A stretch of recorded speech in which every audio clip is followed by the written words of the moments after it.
পুলিশকে যেন পাত্তাই দিচ্ছে না আওয়ামী লীগের নেতা কর্মীরা। নিজেদের অস্তিত্বের জানান দিতে মরিয়া হয়ে উঠেছেন তারা। এবার রাজপথ না ছাড়ার ঘোষণা আওয়ামী লীগ ও ছাত্রলীগের। এবার মোহাম্মদ ইউনূস আর কিছুই সামলাতে পারছেন না, কারণ কাউন্টডাউন শুরু হয়ে গিয়েছে। শেখ হাসিনা ফেরার কাউন্টডাউন শুরু হয়ে গিয়েছে। আওয়ামী লীগ আরো একবার ক্ষমতায় ফেরার কাউন্টডাউন শুরু হয়ে গিয়েছে। সময় নাকি সূত্রের খবর মাত্র 3 মাস। বাংলাদেশে আওয়ামী লীগের হরতাল এবং দেশ জুড়ে অসহযোগ আন্দোলনের ঘোষণা নিয়ে ছড়ানো হচ্ছে উস্কানিমূলক তথ্য। দর্শক, গোপালগঞ্জের কোটালীপাড়ায় যে ঘটনা ঘটেছে 16 তারিখে, সেই ঘটনার জের এখনো চলছে, সেটা কোনোভাবেই থামছে না। কারফিউর পরে যদিও একটু শিথিলতা দেখানো হয়েছে, 144 ধারা চলছে। সারা বাংলাদেশে কি হোক সেটা শেখ হাসিনার তেমন যায় আসে না, কিন্তু গোপালগঞ্জ নিয়ে তার যায় আসে। সেই কারণে দফায় দফায় হুঁশিয়ারি দিচ্ছে যে গোপালগঞ্জে কিছু হলে খবর। সেনাপ্রধান জামাতের আমিরের সমস্ত চিকিৎসার দায়িত্ব নিতে চেয়েছেন। এটাকে নিয়ে বিস্তর ট্রল হচ্ছে, বিস্তর সেনাপ্রধানকে জড়িয়ে লেখালেখি হচ্ছে। সেনাপ্রধানের গোমর ফাঁস হয়ে গেছে, সেনাপ্রধান যে জামাতের লোক সেটা প্রকাশ হয়ে গেছে। সেনাপ্রধান জামাতিদের পৃষ্ঠপোষকতা দিচ্ছেন, আগামীতে ক্ষমতায় জামাতিদের আনার সব ধরনের ব্যবস্থা তৈরি করে ফেলেছেন। এরকম নানা প্রচার সামাজিক যোগাযোগ মাধ্যমে আমরা দেখছি। আসসালামু আলাইকুম রহমতুল্লাহ, সবাই কেমন আছেন? আশা করি সবাই অনেক অনেক ভালো এবং সুস্থ আছেন। সবাইকে স্বাগতম জানাচ্ছি আমাদের আরেক নতুন ভিডিওতে। প্রতিদিনের মতো আমি আপনাদের কাছে রিয়াদ ফারুকি আবারও চলে আসলাম নতুন একটা ভিডিও নিয়ে। দর্শক, আজকের ভিডিও টাইটেল এবং থাম্বনেল দেখে ইতিমধ্যেই বুঝতে পেরেছেন আজকে কি বিষয় নিয়ে কথা বলবো। দেশে যে বর্তমানে রাজনৈতিক চলমান অস্থিরতা চলতেছে, আওয়ামী লীগ, বিএনপি, এনসিপি সহ দেশের বিভিন্ন রাজনৈতিক দলের মধ্যে যে একটা অস্থিরতা চলতেছে নির্বাচনকে কেন্দ্র করে, এবং আওয়ামী লীগ নিয়ে বিভিন্ন সময় আলোচনা সমালোচনা যেন লেগে থাকে। কিছু ঘটলে আওয়ামী লীগের নাম দিয়ে দেওয়া হচ্ছে, সেটা আওয়ামী লীগের দূষর। বিভিন্নভাবে যখন রাজনৈতিক অস্থিরতা চলতেছে, তারই ধারাবাহিকতায় আজকের ভিডিওটা আমরা আপনাদের মাঝে তুলে ধরার চেষ্টা করেছি। ইতিমধ্যে আপনারা সবাই ভিডিওর শুরুতে বেশ কিছু অংশ বিশেষ দেখেছেন, যে অংশ বিশেষগুলো দেখে বুঝতে পেরেছেন আজকের ভিডিওটা কতটা গুরুত্বপূর্ণ হতে চলেছে। আজকের ভিডিওটা আমরা খুবই সুন্দরভাবে সাজিয়েছি দেশে যে বর্তমান চলমান পরিস্থিতি চলতেছে তারই ধারাবাহিকতায়। আজকের ভিডিওটা অনেক অনেক গুরুত্বপূর্ণ, তাই সবাইকে আমি অনুরোধ করবো এক মুহূর্তে না টেনে সবাই ভিডিওটি ধৈর্য সহকারে দেখে আপনার মূল্যবান মতামত কমেন্টে জানাবেন। দর্শক, আর বেশি কথা না বাড়িয়ে আমরা ভিডিওর বাকি অংশগুলো একটু ধারাবাহিকভাবে একটু দেখে আসবো। তার আগে আমি ছোট্ট একটি অনুরোধ জানিয়ে রাখতে চাই, যারা ফারুকি অনলাইন ইউটিউব চ্যানেলটিতে এখনো নতুন আছেন, প্লিজ দয়া করে আমাদের চ্যানেল সাবস্ক্রাইব করে সাথে থাকবেন। যারা ইতিমধ্যে সাবস্ক্রাইব করছেন তাদেরকে অসংখ্য ধন্যবাদ। দর্শক, আর বেশি কথা না বাড়িয়ে ধারাবাহিকভাবে ভিডিওর বাকি অংশগুলো আমরা একটু দেখে আসবো। সাংবাদিকদের মুখোমুখি হয়েছিলেন, সেখানে তাকে প্রশ্ন করা হয়েছিল যে কেন আইন শৃঙ্খলা রক্ষাকারী বাহিনী সেখানে গুলি চালালো, কেন 5 জনের মৃত্যুর ঘটনা ঘটলো। তিনি বলেছেন যে প্রয়োজন হয়েছে তাই আইন শৃঙ্খলা রক্ষাকারী বাহিনী গুলি চালিয়েছে। অর্থাৎ প্রয়োজন হয়েছে 5 জনকে মারার, সেই 5 জনকে তারা মেরেছে। কিন্তু কি প্রয়োজন হয়েছে, কি পরিস্থিতি তৈরি হয়েছিল, কেন সরাসরি গুলি চালানো হলো, তাদের আইন শৃঙ্খলা রক্ষাকারী বাহিনীর গুলিতেই এই 5 জন মারা গেছে কিনা, কেন পোস্টমর্টম না করে লাশ দাফন করতে বলল আইন শৃঙ্খলা রক্ষাকারী বাহিনী, কিংবা হাসপাতালে লাশ যাওয়ার পরেও কেন পোস্টমর্টম করা হলো না, এই উত্তরগুলো কোনো না কোনো সময় এখনকার যারা দায়িত্বে রয়েছেন তাদেরকে দিতে হবে। কারণ এইটা পোস্টমর্টম না করে লাশ দাফন করা এটা একটা বড় ধরনের ক্রিমিনাল অফেন্স। এই ঘটনা কোনোভাবেই গ্রহণযোগ্য নয়। আজ হোক, কাল হোক, 10 বছর পরে হোক, এই লাশ কবর থেকে তুলে পোস্টমর্টম হবেই। এবং সেদিন ব্যাপারগুলো খুব একটা কি বলবো, বর্ণনার যোগ্য থাকবে না। একটা লাশ পচে গলে একেবারে শেষ হয়ে যাওয়া একটা লাশ কবর থেকে তোলা এবং পুনরায় কবর দেওয়া, এটা যে পরিবারের চোখে দেখতে কতটা বিভৎস লাগে, কতটা কষ্ট লাগে, হৃদয় কতটা ফেটে যায়, সেই ভাবনা সরকারের মাথায় কিংবা সরকারের স্বরাষ্ট্র মন্ত্রণালয়ের মাথায় আছে কিনা, সেটা একটা বড় বিষয়। অনেক প্রশ্নই উঠছে। আন্তর্জাতিক গণমাধ্যমে রীতিমতো ভাইরাল হয়ে গেছে গোপালগঞ্জের এই ঘটনা, আইন শৃঙ্খলা রক্ষাকারী বাহিনীর গুলি এবং পোস্টমর্টম না করে লাশ দাফন করার ঘটনা। এরকম ঘটনা যখন ঘটছে তখন আমরা গত 3-4 দিন ধরেই দেখছি গোপালগঞ্জে রাতের বেলায় অভিযানের নামে একেবারে গণনির্যাতন করা হচ্ছে। যে অভিযোগটা এবার বিএনপি করলো। বিএনপি কি বলছে? গত বুধবার জাতীয় নাগরিক পার্টি বা এনসিপির সমাবেশকে কেন্দ্র করে সংঘর্ষের জেরে কোটালীপাড়ায় আইন শৃঙ্খলা রক্ষাকারী বাহিনী গণগ্রেপ্তার চালাচ্ছে বলে অভিযোগ বিএনপির। রোববার বিকেলে উপজেলা বিএনপির দলীয় কার্যালয়ে একটি সংবাদ সম্মেলনে এই অভিযোগ করা হয়। এই খবরটা দিয়েছে বিবিসি বাংলা। বিবিসির শিরোনামটা আপনারা দেখে নিতে পারেন। গোপালগঞ্জের কোটালীপাড়ায় গণগ্রেপ্তারের অভিযোগে বিএনপির সংবাদ সম্মেলন। সেখানেই বলা হয়েছে, গোপালগঞ্জে জাতীয় নাগরিক পার্টি বা এনসিপির পদযাত্রা ঘিরে হামলা সংঘর্ষে নিহত 4 জনের সুরতহাল ও ময়নাতদন্ত না হওয়া নিয়ে আলোচনা সমালোচনার মধ্যে গোপালগঞ্জের 250 শয্যা বিশিষ্ট জেনারেল হাসপাতাল কর্তৃপক্ষ একটি ব্যাখ্যা দিয়েছে।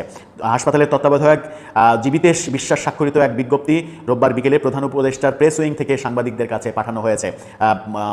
কেন পোস্টমর্টম করা হয়নি সেটা একটু জেনে নিই আগে। এতে বলা হয়েছে হাসপাতাল কর্তৃপক্ষ ইচ্ছাকৃতভাবে ময়নাতদন্ত না করে লাশ হস্তান্তর করেন, বিষয়টি সম্পূর্ণ ভিত্তিহীন ও অসত্য। এতে বলা হয় ওই দিন সদর হাসপাতালের জরুরি বিভাগে প্রথম মৃতদেহটি যখন আসে তখন কর্তব্যরত চিকিৎসক মৃত ঘোষণার পর রোগীর স্বজনদের লাশ ময়নাতদন্তের কার্যক্রম শেষ করে লাশ নেওয়ার কথা বললে স্বজনরা উত্তেজিত হয়ে ওঠে এবং এক পর্যায়ে জোরপূর্বক মরদেহ নিয়ে যায়। কোনো ডকুমেন্টস আছে এটার?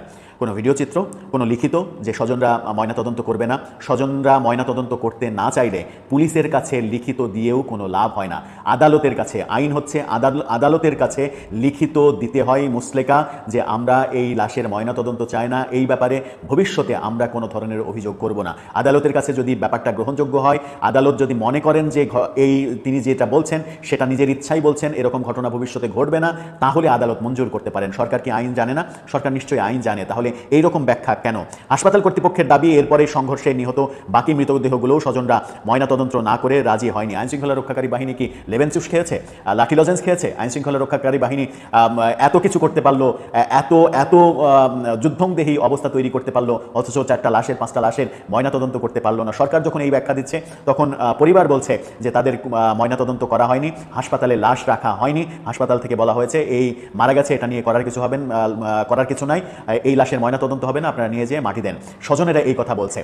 আর সরকার ব্যাখ্যায় বলছে, হাসপাতাল কর্তৃপক্ষের দোহাই দিয়ে সরকার ব্যাখ্যায় বলছে যে তারা জোর করে নিয়ে এসেছে। এই ব্যাপারগুলো একদিন মহামারীর আকার ধারণ করবে। আদত এই ব্যাপারগুলো সঠিকভাবে হচ্ছে না। এদিকে কোটালীপাড়ায় গণগ্রেপ্তারের অভিযোগ করেছে বিএনপি। সংবাদ সম্মেলনে উপজেলা বিএনপির সভাপতি এস এম মহিউদ্দিন বলেছেন, গত 16 জুলাই বাংলাদেশের যে ফ্যাসিস্ট সরকার পতিত হয়েছে তার কিছু লোকজন আমাদের ওয়াবদার ছোট রাস্তাঘাট বন্ধ করে অরাজকতা সৃষ্টি করেছে। এই অরাজকতার কারণে কোটালীপাড়া উপজেলা প্রশাসন তাদের 155 জনের নাম উল্লেখ ও 1500 জন অজ্ঞাত রাখে।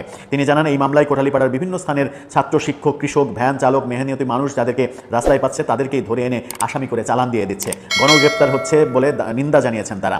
মহিউদ্দিন হুঁশিয়ারি দিয়েছেন, আর যদি এভাবে গ্রেপ্তার করা হয় তাহলে কোটালীপাড়া উপজেলা বিএনপি ও পৌর বিএনপি কোটালীপাড়ার সাধারণ জনগণকে সাথে নিয়ে এর প্রতিবাদ জানাবে, যাতে এই প্রশাসন আর এভাবে মামলা করতে না পারে, গণগ্রেপ্তার করতে না পারে। অর্থাৎ পুলিশ রাতের আধারে যাকে ধরছে তাকেই নিয়ে যাচ্ছে, যাকে যেভাবে পারছে পুলিশ না যৌথ বাহিনীর অভিযান চলছে, নিয়ে যাচ্ছে এবং তাকে যে কোনো মামলায় ঢুকিয়ে দিচ্ছে। বিএনপির লোকজনও এভাবে আক্রান্ত হচ্ছে, বিএনপির লোকজনও গণগ্রেপ্তারের মধ্যে পড়ছে। ব্যাপারটা এখন একেবারে তাইরে নাইরে তাই হয়ে গেল। এই ব্যাপারটা আসলে আর কন্ট্রোল করার মতো অবস্থায় থাকলো না। যখন বিএনপি এই অভিযোগ করে যে গণগ্রেপ্তারে বিএনপির লোকজনকেও অ্যারেস্ট করা হচ্ছে, তখন এটা প্রমাণিত হয়ে যায় যে আইনশৃঙ্খলা রক্ষাকারী বাহিনী কোনো ধরনের রাগঢাক, বাজবিচার এবং দোষীকে নির্দোষকে এগুলো বিবেচনা না করে গণগ্রেপ্তারের ঘটনা ঘটাচ্ছে। গণগ্রেপ্তার এটা ভয়াবহ আইন লঙ্ঘনের কাজ।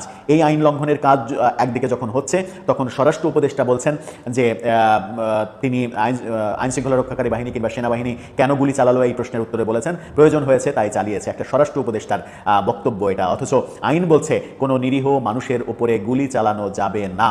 তাদেরকে নিরস্ত্র করতে, তাদেরকে প্রতিরোধ থেকে থামাতে অন্য কৌশল ব্যবহার করতে হবে। আরও একটা কথা, যদি শেষ পর্যন্ত আইনশৃঙ্খলা রক্ষাকারী বাহিনী সম্মুখ যুদ্ধে লিপ্ত হয় তবুও আইনশৃঙ্খলা রক্ষাকারী বাহিনী গুলি করবে হাঁটুর নিচে।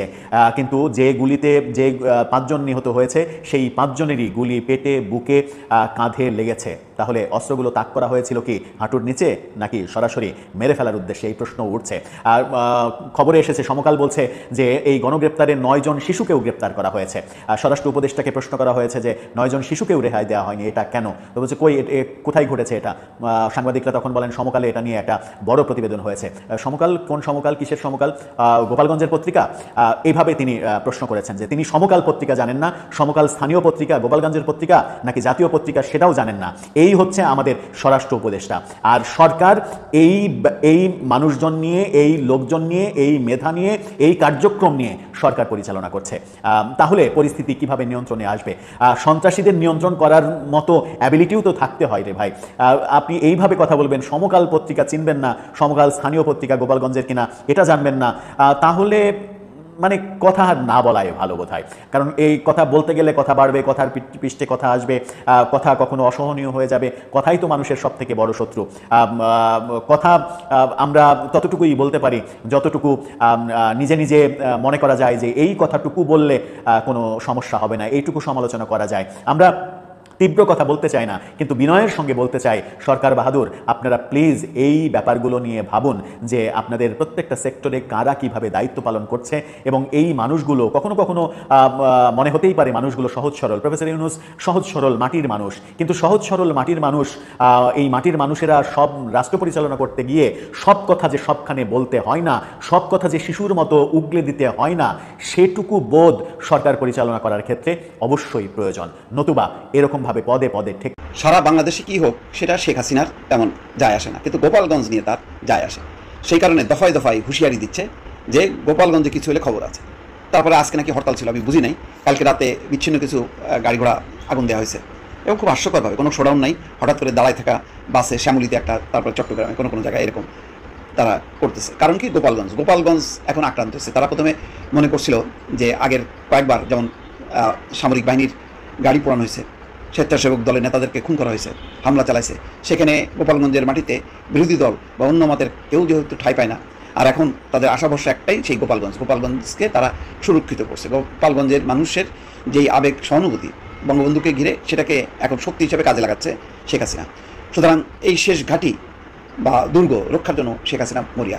3 দিন আগে আপনাদের যা যা আছে তাই নিয়ে ঝাঁপায় পড়েন, যেমন বঙ্গবন্ধু যেভাবে আহ্বান জানিয়েছিল ঠিক সেভাবে আহ্বান জানিয়েছে, কিন্তু জনগণ ঝাঁপায় পড়েনি, বরং এখন সাঁড়াশি অভিযান চলছে। ঠিক এই মুহূর্তে দর্শক আপনাদের সামনে যখন কথা বলছি, তখন খবরের তথ্য হলো 4টা মামলা হয়েছে, হত্যা মামলা, 6000 আসামি, এবং ভিডিও ফুটেজ দেখে দেখে যারা তীর, বল্লম, লাঠি, সোটা, দেশীয় অস্ত্র নিয়ে ঝাঁপায় পড়ছিল তাদেরকে চিহ্নিত করা হচ্ছে। যারা সবচেয়ে বেশি নেতৃত্ব দিয়েছে এমন ব্যক্তিদেরকে খুঁজে খুঁজে বের করা হচ্ছে, যার কারণে একটা গোপালগঞ্জে একটা অস্বাভাবিক অবস্থা। গোপালগঞ্জে এইরকম একটি অস্বাভাবিক অবস্থা অনেক দিন থেকে, প্রায় 1 বছর ধরে, 5ই আগস্ট সরকার পতনের পরও, শেখ হাসিনা দিল্লিতে পালা যাওয়ার পরও গোপালগঞ্জে কিন্তু তার ঢেউ ওঠেনি। সুতরাং বোঝাই যাচ্ছে সেখানে একটা অন্য পরিস্থিতি। তারপরেও যদি তারা রাজনৈতিকভাবে বিষয়টা মোকাবেলা করতো, সেটা বলার কিছু ছিল না। যেমন এনসিপির যেই অনুষ্ঠানকে ঘিরে এত সংঘাত, সেই অনুষ্ঠানের প্রতিবাদে বা তাদের কর্মসূচির প্রতিবাদে তারা শান্তিপূর্ণ একটা বিশাল শোডাউন করতে পারতো, কিন্তু তারা শোডাউন করেনি। গ্রামগঞ্জ থেকে লোকজন জড়ো করছে, যেটা প্রথম আলোর খবরে দেখা যাচ্ছে। গ্রামগঞ্জ থেকে লোকজন জড়ো করে তারা বিভিন্ন অলিতে গলিতে ছড়িয়ে দিয়েছে, যাতে চতুর্মুখী বা একেবারে সাঁড়াশি আক্রমণ চালাতে পারে, এবং করছেও তাই। ফলে পরিস্থিতি এমন যে সেনাবাহিনী বলছে তারা আত্মরক্ষার্থে বল প্রয়োগে বাধ্য হয়েছে। এখন সেই শেখ হাসিনা এখন যখন কি এখন পরাস্ত হয়েছে তারা শেষ মুহূর্তে, এখন ধরপাকড় চলছে। 3 দিনের মাথায় তিনি আবার বক্তব্য দিচ্ছেন, অডিও বার্তা দিচ্ছেন, বলছেন যে ধৈর্য ধরুন, দিন ফিরবে, সব হিসেব কড়াই গণ্ডায় বুঝে নেব। উনি কড়াই গণ্ডায় বুঝে নেবে দিল্লিতে বসে থেকে এই হুমকি দিচ্ছেন অডিও বার্তায়। তিনি বলছেন যা আছে তা নিয়ে পথে নামুন। আবারও বলছে, তার 3 দিনের মাথায় আবার অডিও বার্তা দিলেন, বলছেন যে তিনি ফিরবেন, তখন সব হিসেব বুঝে নেবেন কড়াই গণ্ডায়, মানে এক ধরনের থ্রেট যে তিনি ফিরবেন, আমি ফিরবো, তখন আপনারা হিসাব বুঝে নিয়েন এবং তখন কড়াই গণ্ডায় হিসাব বুঝে নেবেন আপনারা। কঠিনভাবে বক্তব্য, যেহেতু গোপালগঞ্জ আক্রান্ত হয়েছে, এখন বলছেন যা আছে তা নিয়ে এখন পথে নেমে পড়ুন, ঘরে থাকার বিষয় নেই। এর আগে বলছিল, তার 3 দিনের মাথায় আবার তিনি বলছেন ইউনূসের ক্ষমতা দখল হয়েছিল জঙ্গিদের সহায়তায়। দেখেন, ইউনূসের ক্ষমতা দখল হয়েছিল জঙ্গিদের, এরকম লক্ষ লক্ষ মানুষকে তিনি জঙ্গি বানায় দিচ্ছে। এটাই মানে অভ্যাস, মানে সত্যরে মিথ্যা বলা তো না, 3বারের জাল জালিয়াতি নির্বাচন করে যারা ক্ষমতায় থাকে তাদের মুখে এরকমই কথা মানায়। বলছেন যে ইউনূসের ক্ষমতা দখল হয়েছিল জঙ্গিদের সহায়তায়, আন্তর্জাতিকভাবে নিষিদ্ধ যেসব জঙ্গি সংগঠনের অপরাধীদের গ্রেপ্তার করা হয়েছিল, ক্ষমতা এসে তাদের সকলকে ছেড়ে দিয়েছে ওরা। কি মানে আবদার। হাসিনার দাবি, ইউনূসের আমলে এক সুনিপুণ পরিকল্পনার মাধ্যমে বাংলাদেশের মুক্ত চিন্তা, স্বাধীনভাবে কথা বলা, স্বাধীনভাবে চলাফেরার পরিসর কেড়ে নেওয়া হয়েছে। আর হাজার হাজার মানুষ মানে দেশ ছেড়ে পালাইছে, আয়নাঘরে ঠাঁই হয়েছে, কারাগারে মামলা মোকদ্দমা, আর বলে যে নাকি সব মানে খুব স্বাধীন মুক্ত ছিল। আমাদের প্রধান উপদেষ্টা অধ্যাপক ডক্টর মোহাম্মদ ইউনূস তিনি রোববার বেশ চমৎকার একটি মন্তব্য করেছেন, অন্তত এই সময়ের জন্য এটি চমৎকার। তিনি বলেছেন যে সেনা অফিসারদের পদোন্নতির ক্ষেত্রে রাজনৈতিক নিরপেক্ষতা, সৎ, নীতিবান, পেশাদার এবং নেতৃত্বের গুণাবলী সম্পন্নকারীদের প্রাধান্য দেওয়া উচিত। সেনানিবাসে একটি অনুষ্ঠান ছিল, সেনা সদর নির্বাচনী পর্ষদ 2025। এই অনুষ্ঠানে তিনি প্রধান অতিথি ছিলেন, এবং যদি প্রশ্ন করি তার এই বক্তব্যটিকে আমরা কিভাবে মূল্যায়ন করব, সৎ, নীতিবান, পেশাদার, নেতৃত্বের গুণাবলী থাকতে হবে পদোন্নতির ক্ষেত্রে, সব ঠিক আছে, কিন্তু তিনি যে বললেন যে রাজনৈতিক নিরপেক্ষতা রেখে পদোন্নতি দেওয়া উচিত, তিনি কি বর্তমান সময়ের যে বাস্তবতা তার সঙ্গে আমরা এটিকে হাস্যকর কোনো কিছুর সঙ্গে তুলনা করব? তার কারণ তিনি নিজেই তো সেনাবাহিনীকে নিজের স্বার্থে ব্যবহার করতে চাইছেন ফ্রম দ্য বিগিনিং। সেনাপ্রধান জেনারেল ওয়াকারুজ্জামানকে তিনি অবদমিত করে রাখার চেষ্টা করছেন বা করে আসছেন, করছেন। সেনাপ্রধানকে চ্যালেঞ্জ জানিয়ে তিনি ডক্টর খলিলুর রহমানকে জাতীয় নিরাপত্তা উপদেষ্টা পদে নিয়োগ দিলেন এবং শুরু থেকেই একটু একটু করে নানান বিষয়ে মতদ্বৈততার কারণে সেনাবাহিনী এবং সরকারের মধ্যে একটি গভীর দূরত্ব সৃষ্টি হয়েছে, এটা আমরা সবাই জানি।